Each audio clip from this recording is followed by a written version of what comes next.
Evening folks, how you doing? So had a bit of a panic in the last couple of days. The last video I did, which was for you guys, it was the 82 Tindrum to Ardloy video. It was part of a much bigger ride. It was out for the full day, all the way up to Glenfinnan, down the B roads down to the Corran ferry, back over round by Oban, home via Gilphead, Inverary, and the rest to be thankful. So all in all, about 320 miles in the day. Successful day, fantastic day. Of course, riding all that distance, especially in Scotland, I had periods of time when it was cold, so I had the heated grips on, I had the heated seat on, and I was also using the USB plug thing, which is down there, to charge my batteries for my camera as they were used up. So got home, put the bike away, no issues whatsoever, absolutely ran like a dream the whole day. Came to start her up yesterday evening to take her out for a short journey, and yeah, turned the ignition on, everything came on fine, fuel pump and all that came on. Tried to start her, a couple of goes at it with a couple of popping noises coming from underneath the seat, thinking that doesn't sound good, and then absolutely nothing. Dash was all lit up, but the button, push to start the button, just nothing happened. Not even a noise, nothing. Had a couple of goes with the kill switch, thinking maybe that was it, nothing. And after a short period of time, on, off, turning on and off the key, she fired up, and the engine management light was on. So I'm thinking, oh god. So I know the wee trick about with Triumphs, you hold the top arrow, you hold the info button, you turn the key on, and it will display the fault code. And the fault code flashed up, I can't remember the exact numbers, but it was to do with the 5-volt electrical supply. I'm not quite sure what runs off the 5-volt electrical supply, but I would suspect possibly the cigarette lighter, for want of a better description, possibly may run off that. I just find it a huge coincidence that I have all these problems, or I have this problem, just shortly after using all that equipment and using that charging plug. So there's a couple of other things playing on my mind as well, thinking about the routing of the cabling for the heated seat. I fitted the heated seat myself, very straightforward, dead easy. All the plugs are under there, ready to go. Routing of the switch was a little bit awkward, very tight to get the wiring pulled through. And as I was taking my tank bag off yesterday, I undid the straps which go under the seat and round the frame. One of them was a little bit sticky and I gave it a tug, and it popped out. Thought, yeah, okay, no issues there. And then obviously go to try and start her up, and I get all this engine management nonsense. So I was a little bit worried about the routing of the cables. Maybe I'd pinched a cable or whatever when I was putting the seat back on, or when I was adjusting the tank bag. So I've been back under the seat, rearranged things, had a look. I can't see, excuse me, any obvious evidence of cable damage or anything like that. The main cable, the thickest cable for the heated seat, was a little bit, I wouldn't say crimped, but it was kind of in an awkward shape, in an awkward position. Maybe I should have thought about how I routed the cabling under the seat a little bit better before I put the seat back on. So I had to go at that, adjusting that, tidying that up a wee bit. And like I say, there's nothing obviously wrong with anything. I don't have a voltmeter to check anything. But in terms of visual damage, from what I can see, there's nothing wrong at all. So with the Triumphs, you've got a kind of ECU reset procedure that you can do. You turn the bike on, you don't touch the throttle, you just turn the bike on, start her up, don't touch the throttle, let her run until the fan comes on, and then when the fan kicks in you let her run for another 12 minutes. I gave it 15. And supposedly after 3 cycles of no issues, it will switch the engine management light off. But on recent forums I've been reading that it typically does it after 1. I've done it before. When I first got the bike, I had a bit of an electrical hiccup, which was entirely my own doing, but it brought the engine management light on, so I reset it. I'm pretty sure I had to do it 3 times before. So anyway, started up the bike this morning, let it run, went through the procedure, left it for the 15 minutes. Engine management light was still on, so I thought perhaps you have to run through the 3 minutes again. Left the bike to cool down, went out for the afternoon with a good lady, came back, started her up, or turned her on, engine management light still on, so right, but I'll go for cycle 2 tonight. Don't want to do it too late, have the bike burbling away at like 10 o'clock at night when there's neighbours with small children that are probably going to be in bed about 6-7 o'clock. So I thought I'll do it tonight and then I'll see tomorrow, put it through another cycle tomorrow if it doesn't clear. Within a couple of minutes the engine management light went off. So I let it run, do its thing, fan came on, left it running, turned it off, set it up in the driveway for me to come back out and go and give it this test ride, and turned it back on, engine management light off. Everything seems to be running fine, bike seems to be absolutely solid, no engine management lights, no electrical issues that I'm aware of, the lights all work, indicators all work. I've not tried the cigarette or the auxiliary power. The other thing that happened is, that I forgot to mention, is all the information on the trip meters went back to 0, trip distance, fueling, miles per gallon, everything bar the overall odometer reset to 0, and the clock changed, the clock went back. So somewhere there's been a break in the power for that to happen, and I'm wondering if perhaps I need a new battery. She has sat for the last 2 winters not been charged.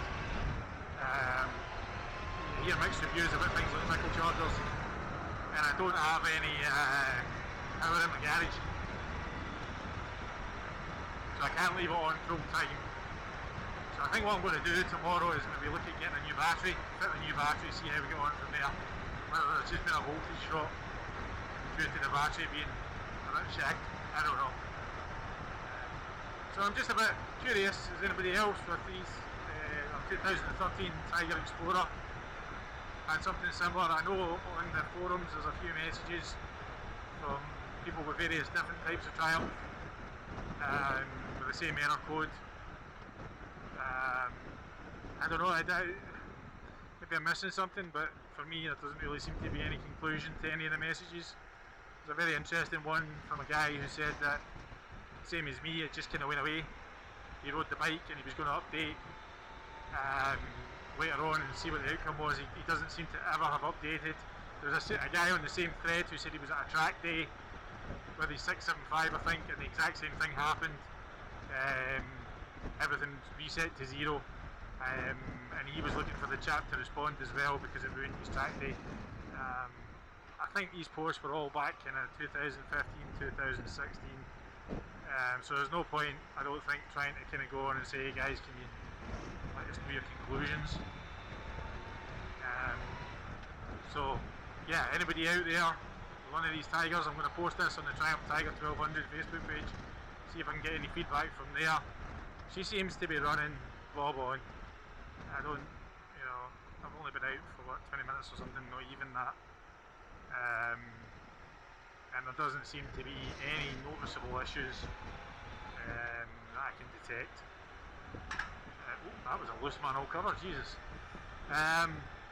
So yeah, let me know your thoughts, guys. Anybody with a Triumph Tiger 1200, especially around about the 2013 mark. I think this is a Gen 2, maybe a Gen 1, I think it's a Gen 2. Anyway, anybody with that kind of advice or that kind of knowledge that can help me out, see if they've had the same problem, be greatly appreciated. Now, moving on to a couple of things I've changed just in the last wee while.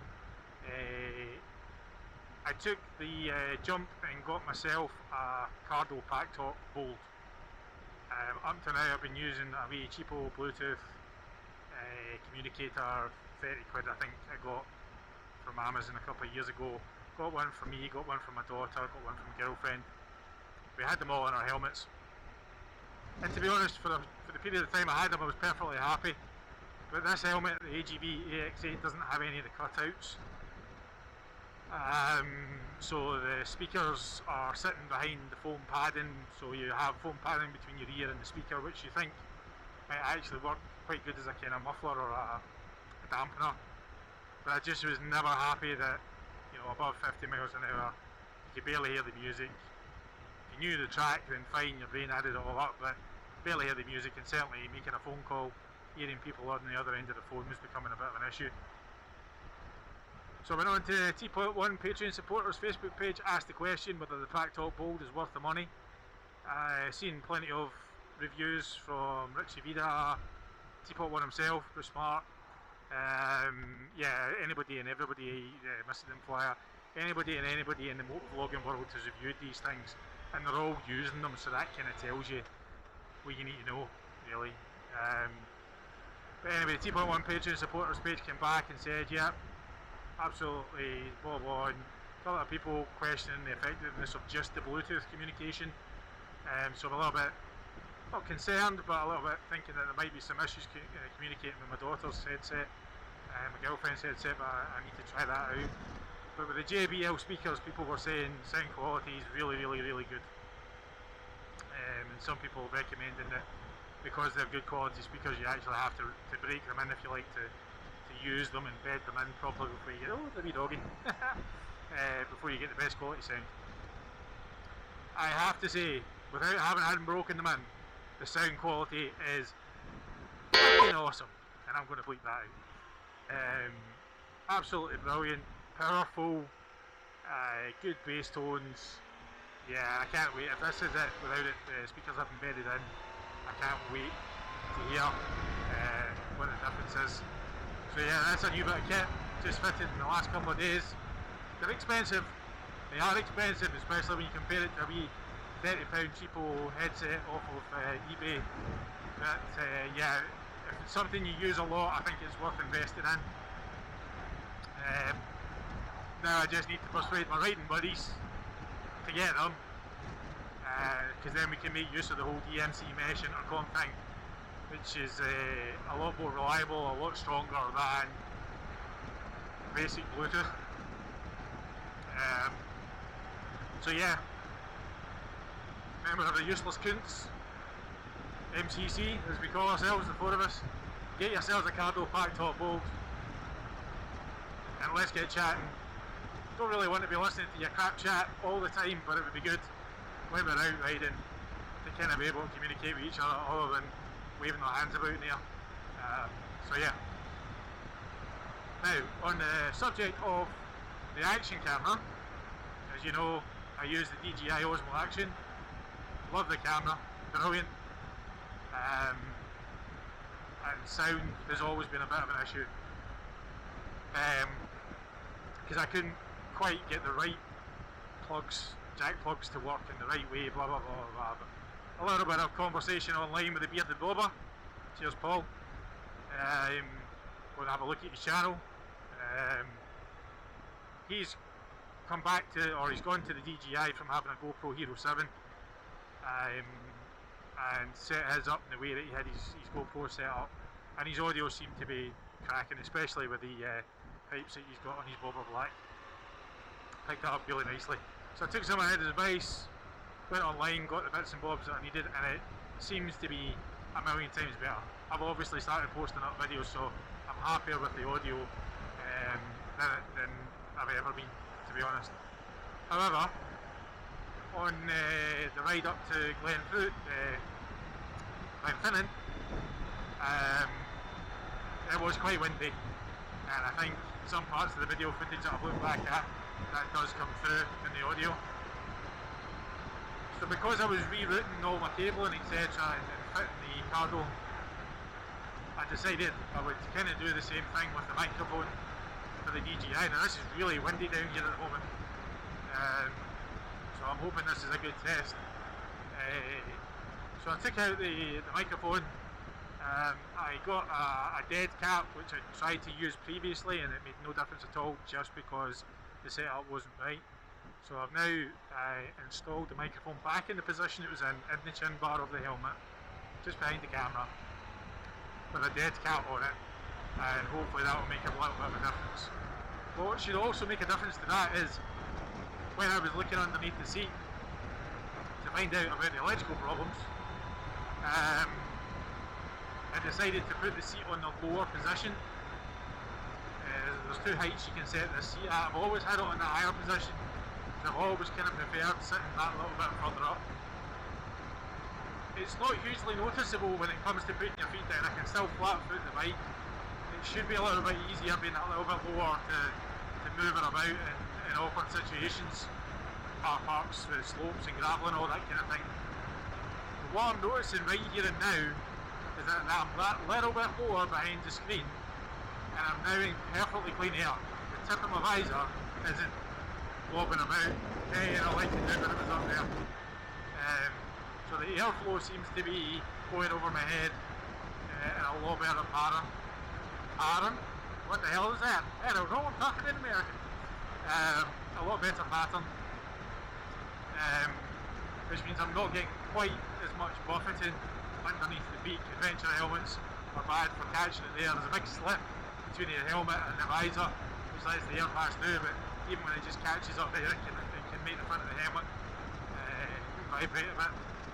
So I'm noticing right here and now on a windy day down on the West Ferry in between Langbank and Port Glasgow, just doing a reasonable speed, sticking to the speed limit, excuse me, going about this, that I'm getting a noticeably less buffering, and I'm hoping that means that the camera's sitting slightly lower down and the audio from the camera will be that bit better because there'll be less wind noise along with the dead cap. So DJI folks out there, take note, give me your feedback, let me know what you think of the quality of the sound. I'll post up this video on the DJI page, probably put a link to the time slot which I talk about the camera so that you don't have to listen to all the motorbikey stuff. I tell you what, it's getting a little bit chilly and it's starting to spit with rain, so I'm probably just going to call it quits for the night and head home. Maybe I should put the heat grips on as a starter for 10 and see what happens, and then yeah, hopefully she doesn't die. I'll do that once I'm off this section of the A8 heading for Port Glasgow. So just to test the theory about the buffeting, let's give it some beans. 6 gear, roll on. Oh, much better. Yeah. Oh, getting much less buffeting around the head of this. Why did I not do this so much earlier? Hopefully the audio is just as good.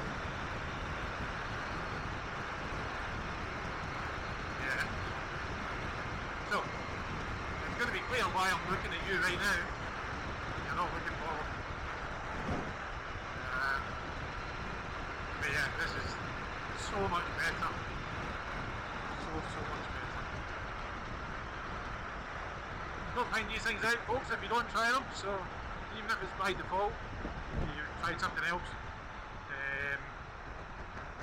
Any improvement is worth the try. Right, folks, going to turn you off here. I think I've said everything I wanted to say. Give you some updates on where we are with the bike and the faults that I've had the last couple of days, the camera, and this Packtalk Bold unit, which I'm now going to go away and listen to some music on. And we'll catch you on the next one. Take care, folks. See you later.